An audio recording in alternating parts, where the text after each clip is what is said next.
Hi everyone, welcome back to the Edgewater Avenue YouTube channel. In today's video, we're going to be making the Shay top, so let's get started. For materials, you will need swimwear fabric, swimwear elastic, a cutting tool like a rotary cutter or scissors, a loop turner, and matching thread. You're going to need matching thread in this one because we're going to be doing a top stitch. And along those lines, you will need to be able to do a straight stitch, so make sure that you have a regular machine on hand. For the rest of the tutorial, I'll be using an overlock machine, but if you don't have one of those, you can use a zigzag stitch on a regular machine. The first step is cutting your pieces. There are 3 pattern pieces and you're going to be cutting 2 in each. This style is fully reversible, so I'm cutting 1 set of pieces in my black fabric, and then I'm going to switch over to my animal print and cut my other set of pieces. What matters is that in total, you have 2 of each pattern piece. The bust pieces I'm cutting whole, but you'll notice that the back piece I'm cutting on the fold. This is just the way I'm doing it. You can do it however you think is easiest.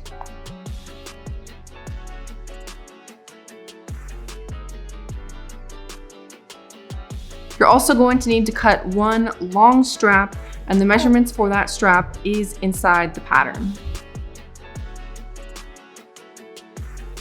So the first step for construction is attaching the lining and outer fabrics together and attaching elastic. So first you're going to match your back piece with right sides together and attach elastic to the following areas. You're also going to fold your strap in half lengthwise and sew and attach elastic to it at this time. Before I start fussing with elastic, I am going to do my favorite trick in the book, which is using a basting stitch before I go and sew my final stitch. This basting stitch is just serving the same purpose as pins, basically. It's meant to tack together the fabric so that I have an easier time attaching elastic in the next step. And that is my number 1 tip for helping with elastic application, is try doing a basting stitch first. That way you can make sure that your fabric pieces are lined up the way you'd like them to be before you go in and attach elastic. Just make sure if you do a basting stitch, you will need to remove it or break it. Otherwise, when you go to put on your swimsuit, you'll start to hear some threads snap, and that can be kind of concerning.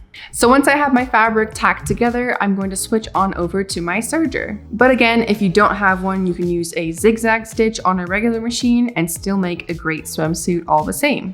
I'm using a 4-thread overlock stitch with a high quality polyester thread, and I'm using an elastic foot to attach my elastic at the same time as I sew these layers together. If you find it easier, you can first sew the fabric together and then go back and attach elastic. If you have questions on how to sew elastic or you're running into some issues, go and watch my elastic series. It's a 3-part series where I go over some common questions and as well as some troubleshooting. So if you're needing some problem solving help, definitely go and watch that first. Now we're going to sew our bust pieces, and we're going to do something a little more specific with them.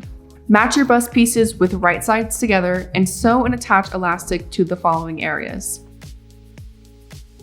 Notice that I am not sewing the under bust area at this time. Another thing I'm going to do is stop the elastic about 1 inch above the under bust. This is because I need to leave room for my strap channel, but this is also going to be a hole that we use to take the suit to the right side later on. And because we're using this to take the suit out to the right side, you'll want to err on the side of caution and make sure it's at least 1 inch. It wouldn't hurt to make it a little bit bigger, just as long as you're confident you can close it back up later on. I didn't show this on camera, but I'm going to be doing a basting stitch before I go in with my elastic. When you get near the bottom of the bust piece, you're going to slow down, cut your elastic so it stops about 1 inch from the bottom, sew that last little bit of elastic on, lift the presser foot, and then get the rest of the piece out of the way.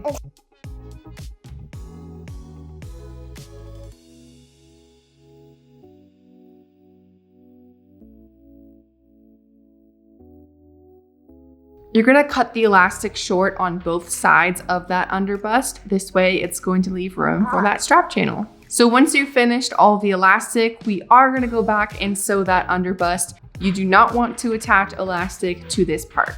I'm just using the same stitch as I did for the elastic, a 4-thread overlock stitch, just with no elastic.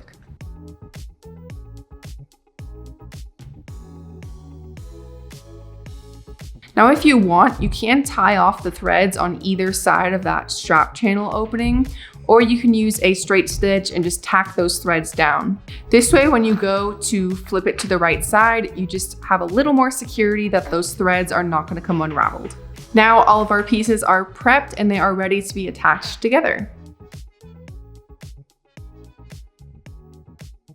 To do this, we are first going to take the back piece all the way to the right side. And before we mess around with attaching it to the bust pieces, we are first going to be using a basting stitch again and sewing the shoulder and the underarm holes closed. Again, this basting stitch is not permanent. It's just going to make it a lot easier to sew through a bunch of layers when you don't have to worry about the inner ones moving around. Once your back piece is all closed up, you can grab one bust piece still inside out and insert the back piece inside of the one bust piece and align it at the underarm and the shoulder seams. Make sure when doing this that your right sides are together so your lining is facing lining and outer facing outer fabric.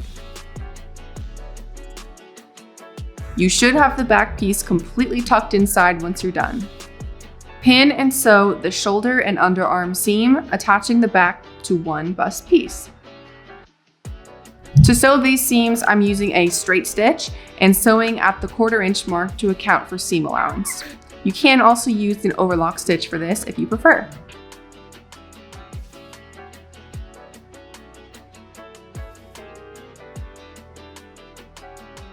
When you're done, you can take some scissors and trim off the excess seam allowance. So now that you've attached those seams, you can use one of the holes that we left for the strap channel and take the entire piece to the right side. So this is why we left those holes a little bit on the larger side. You just want to make sure that you can smoothly get everything through. So now our back is attached to one bust piece and our next objective is attaching it to the other. To do this, we are going to repeat the exact same steps we just did, but this time we just have that other bust piece along for the ride. So stuff the entire back piece and bust piece inside of the remaining bust piece and line up the remaining shoulder and underarm left on the back piece.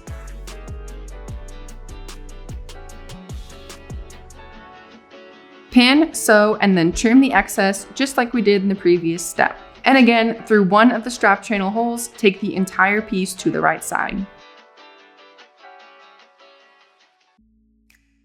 Now our suit is fully assembled and we are going to focus on our strap and strap channel. First, take your loop turner and turn your strap all the way to the right side.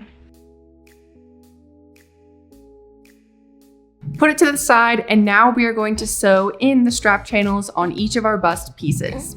I will be using a straight stitch for this and sewing somewhere between 3/8 of an inch and 1/2 inch above from the bottom edge.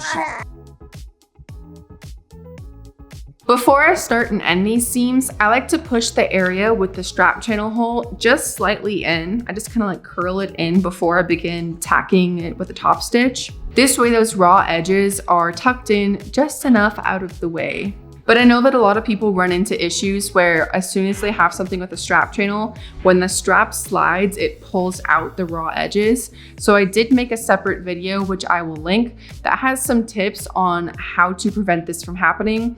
I like to just push that hole in just a little bit, like I just said, but that can be kind of tricky to do. And so if you want some more tips, I will link that video. The final step is taking your loop turner, inserting it into each strap channel, and then threading your strap all the way through.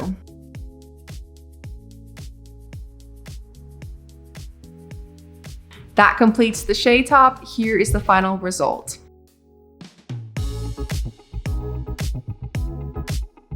Thank you for watching this video. I'm going to be posting a lot more this year, so make sure you're subscribed to be in on all the action.